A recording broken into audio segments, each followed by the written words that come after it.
Makalipas ang halos 10 taon, naaresto na ang ikatlo sa 4 na akusado sa pagpatay sa isang pulis sa Maynila. Itinanggi ng akusado na sangkot siya sa krimen at itinuro ang umano'y mastermind. May unang balita si Jomer Apresto.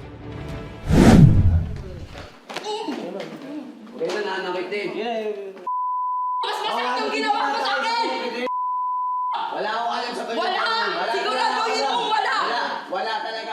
Hindi na napigilan ng kaanak ni PO3 Ronald Leonardo ang galit sa lalaking ito na wanted sa pagpatay sa pulis noong June 19, 2015 o halos 10 taon na ang nakalilipas. Nitong Sabado nang mahuli ng mga otoridad sa bisa ng arrest warrant ang akusado sa Moriones Street habang nag-aayos ng motorsiklo. Base sa investigasyon ng pulisya, 4 ang sangkot sa pagpatay kay PO3 Leonardo na kabilang sa follow-up section ng MPD na nooy tinatawag na Anti-Crime Unit. Tinatrabaho raw ng biktima ang grupo ng mga akusado na sangkot sa serye ng holdapan noon sa Maynila. Pero inunahan umano siya ng mga ito. Inabangan daw ang pulis sa kanto ng Barangay 123 kung saan siya binaril. Binaril po siya sa dibdib, pero po base po dun sa research namin and investigation, nakalaban po siya.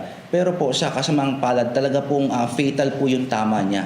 Bukod po sa pang-hold up, involved din po sila sa drugs at ganoon din po masasabi po natin sa mga nakawan, sa theft and robbery. Sabi ng MPD, una nang nahuli noong 2017 ang 2 sa 4 na akusado, kabilang ang isa sa 2 gunman. Nagpapasalamat naman sa MPD ang kaanak ng biktima at nananawagan sa sino mang nakakakilala sa panghuling akusado na sinasabing leader din ng grupo na magbigay ng impormasyon. Alias Michael Flores po siya. Ito po yung picture sa phone ko po.